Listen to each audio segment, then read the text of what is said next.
पुनः इस आमुख पटल पर आप सभी लोगों का हार्दिक स्वागत एवं अभिनंदन है।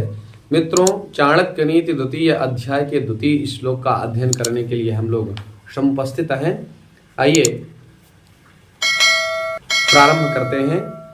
भोज्यम भोजन शक्तिश्चा रति शक्तिर्वरांगना विभवो दान शक्तिश्चा नाल्पस्य तपसः फलम् नाल्पस्य तपसः फलम् भोज्यम भोजन शक्तिश्चा।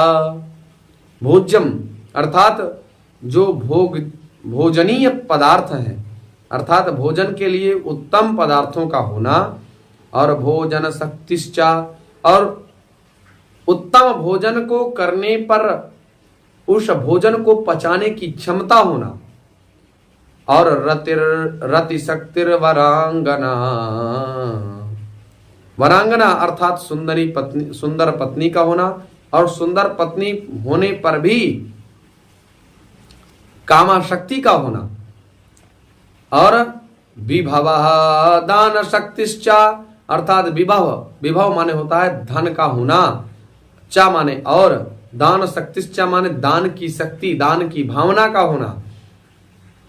नाल्पस्य तपसः फलम, ये बहुत ही तपस्या से संपन्न होते हैं। अर्थात जब हमारे बहुत सारे तप होते हैं तब हम अत्यधिक तप के प्रभाव से हमें भोजनीय उत्तम पदार्थ मिलते हैं।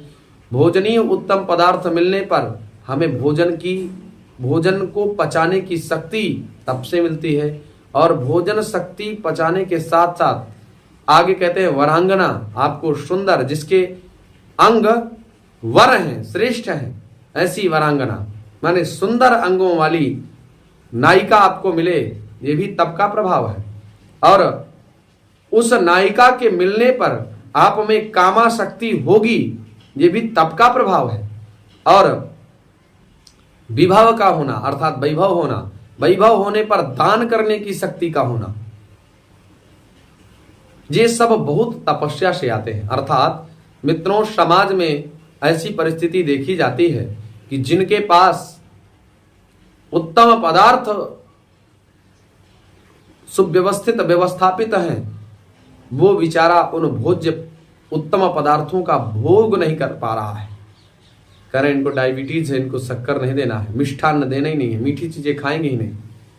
और जिनके पास उत्तम पदार्थ नहीं है उनकी पाचन शक्ति बड़ी सुदृढ़ है। तो कहते हैं उत्तम भोजन का मिलना, उत्तम भोजनीय पदार्थों का होना और उत्तम पाचन शक्ति का होना, ये दोनों भगवान की कृपा से होते हैं। दूसरा, रति शक्तिर वरांगना, सुंदर वरांगना का प्राप्त होना, ये भी भगवान की कृपा से ही है, तपस्या के प्रभाव से ही हो सकता है। और सुंदर वरांगना प्राप्त होने पर आप में कामा शक्ति हो, ये भी भगवान की कृपा ही है।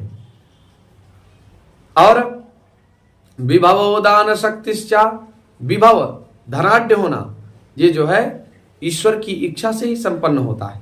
और दान शक्ति होना, दान की भावना होना, ये भी ईश्वर की कृपा से होता है। बहुत सारे बड़े बड़े लोग हैं लेकिन वो दान करने के नाम पे डरते हैं, और बहुत जो दानवीर हैं उनके पास उतना धन ही नहीं कि वो दान करें। ऐसी समाज में बड़ी विडंबना देखी जाती है। इसी पक्ष को लेकर के एक श्लोक और बताते हैं चाणक्य जी। या सुंदरी सा पति पुत्रहीना यस्याह पतिस्सा वनिता कुरूपा यत्र द्वयं तत्र सुतस्य हानिर यत्र त्रयं तत्र दरिद्रता च।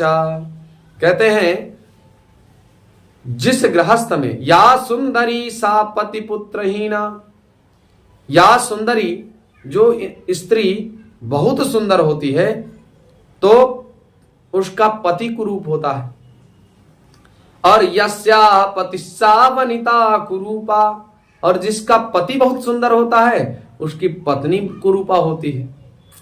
और यत्र द्वयं तस्य सुतस्य हानिर, जहां पर दोनों सुंदर होते हैं वहां सुत का अभाव होता है। और यत्र त्रयम तत्र दरिद्रता चा, और जहां पर पति भी सुंदर है, पत्नी भी सुंदर है, पुत्र भी सुंदर है, वहां पर दरिद्रता का वास होता है। ऐसी विलक्षण विधाता की विचित्रता है। मित्रों, इस प्रकार से इस श्लोक का वर्णन चाणक्य नीति दर्पण में किया गया है। आशा है आप लोग लाभान्वित हो रहे होंगे। तो चैनल को लाइक, शेयर एवं सब्सक्राइब करना ना भूलें। पुनः आप सभी लोगों का हार्दिक स्वागत, अभिनंदन, वंदन। नमो नमः।